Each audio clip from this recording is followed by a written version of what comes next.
मेरे मन में आता है भगवान के दर्शन के लिए मंदिर में जाऊं, बस गिर पड़ूं उनके सामने, और जब तक दर्शन न देंगे तब तक चाहे मर जाऊं उठूंगा ही नहीं।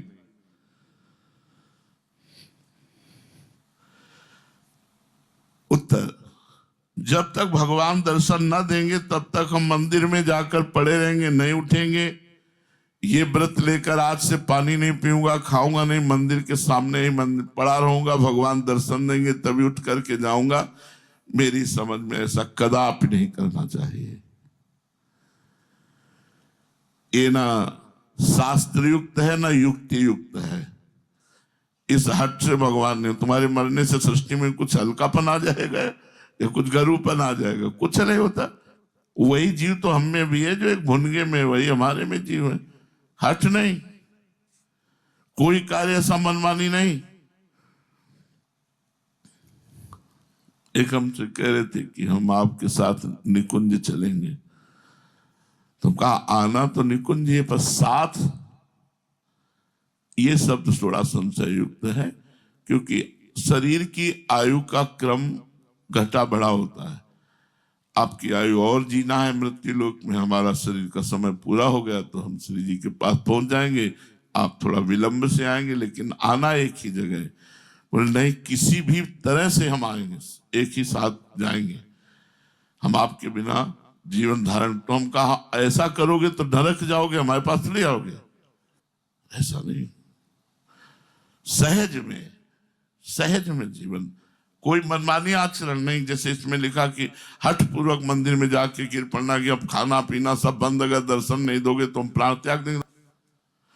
भगवान को कोई फर्क पड़ता है क्या? इसका नाम मृत्यु लोक है। हजारों लोग, करोड़ों अरबों संग जीव शरीर लेते हैं, जन्म लेते हैं, हजारों मरते रहते हैं। भगवान को कोई पीड़ा होती है क्या? वो अपने आप से अपने का सृजन करते हैं, अपने आप से अपने का पालन करते हैं, अपने आप से अपने का संहार करते हैं। हाँ, पीड़ा उसके लिए होती है जो उनके लिए तड़पन है, सह रहा है। ये हठ नहीं, ये हठ भगवान को पसंद नहीं। इसमें बहुत तरह के दोष आ सकते हैं। भगवत प्राप्ति का सबसे अच्छा उपाय है प्रभु की कृपा की बाट जोहते हुए उनका नाम जप करना। बस यही पकड़ा है, ये हमारे हृदय की बात है।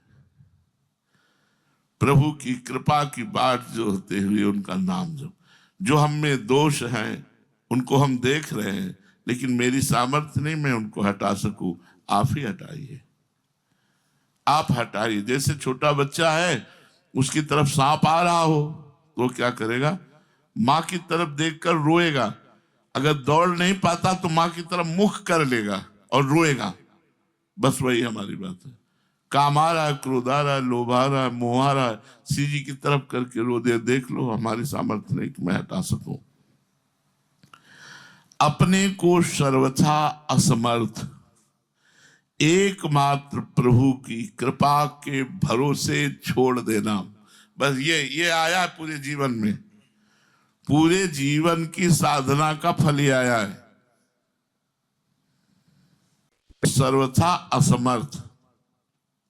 श्री जी आदेश करती, श्री जी हमको संयम से चलाती, श्री जी जैसे चला, बिल्कुल भरोसे पे हो जाओ। अब किसी को लगता है ऐसा मैं ना बोलता तो ऐसा ना होता, ऐसा ना, तुम्हारी ताकत है तुम ना बोलो। तुम्हारी जबान पे बैठ करके श्री जी बुलवाएंगे तो तुम्हें बोलना ही पड़ेगा। अगर हमें डांट लगवानी है तो तुम्हारी जबान पे बैठ के डांट लगवाएंगे। जो करना है वो करेंगी। हम तो उनको देखते हैं, तुमको थोड़ी देखते हैं, तुमको नहीं देखते। अगर हम हाथ जोड़ते हैं, विनय करते हैं, तुम उन्हीं की करते हैं, तुम्हारी नहीं करते। तुम क्या हो? तुम क्या हो?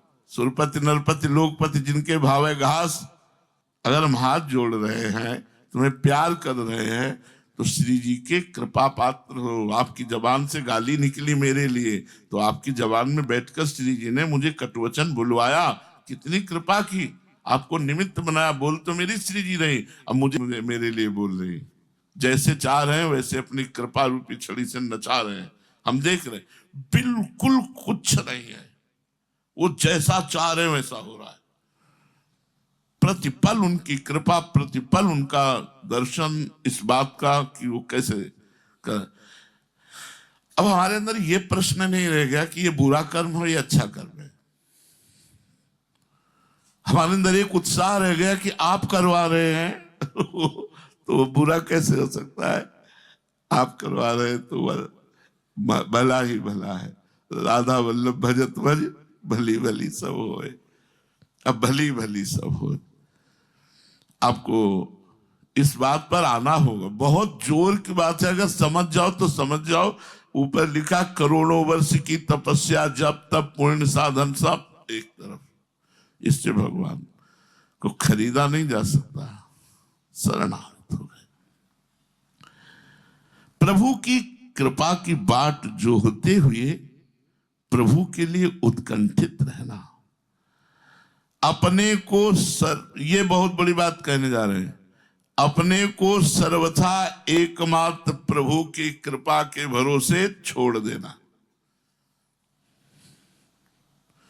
जैसे हमने कभी कहा है कि भंवर में नैया फंसे तो पतवार भी फेंक देनी चाहिए, ले डुबो। अगर नैया किनारे न पहुंच जाए तो बताना। यही तो मेरे सर्वसमर्थ प्रभु का खेल है। लेकिन उस समय वो पतवार को जी जान से पकड़ेगा कि शायद बचा पाऊं अपने को। उस समय ये नहीं छोड़ेगा कि जय श्री हरि, अब जैसी आपकी इच्छा। ऐसा करते ही नाव भंवर से बाहर हो जाएगी। अरे भंवर ही खत्म हो जाएगी। नाम लेत भव सिंधु सुखाही, करो विचार सुजन मन माही। अरे भगवान की कृपा का भरोसा बहुत बड़ा। फिर एक बार सुन लो, प्रभु की कृपा की बाट जोहते हुए उत्कंठित होकर नाम जप करना और एकमात्र अपने को प्रभु के भरोसे छोड़ देना। छोड़ ही नहीं पा रहे, हम देख रहे हैं ना। 3 है बात बिगाड़े 3 अगर मगर लेकिन। ये नहीं होना चाहिए अगर मगर लेकिन। अगर मगर लेकिन जोई जोई प्यारो करे सोई मोहि भावे। अडिग विश्वास। मन हमारा संसार की तरफ बहुत दौड़ता है। तो जो आपने मन की बात लिखी वो प्रायः हर साधक की होती है। मन संसार में बहुत जन्म जन्मांतरों से रमता रहा है, इसलिए संसार की तरफ भागता है। भगवान में लगाने से लगता है और संसार में स्वाभाविक लगता है। आप जितना बल भगवान ने आपको दिया, आप लगाने की चेष्टा कीजिए। ऐसी अवस्था में आपका मन प्रभु की कृपा से धीरे धीरे लगने लगेगा। और आपने जो लिखा है कि मैं धरना देकर बैठने वाला हूं कि मेरा मन परमात्मा में लगे, नहीं तो मैं आज से जल छोड़ता हूं, आज से भोजन छोड़ता हूं, तो बिल्कुल नादानी मत करना, बिल्कुल नहीं लगेगा। अरे कुछ फर्क नहीं पड़ता यार प्रभु पे का निचोड़। अपने आप को प्रभु के भरोसे पे छोड़कर नाम जप करते रहो। नाम जप, ये सब हठ नियम, ये सब कुछ नहीं। इनके बाद आओगे ही, हार कर यहीं आओगे, यहीं आना होगा हार के। कलयुग में अन्य युगों की अपेक्षा बहुत जल्दी भगवत साक्षात्कार होता है। बिल्कुल ठीक सत्य बात है।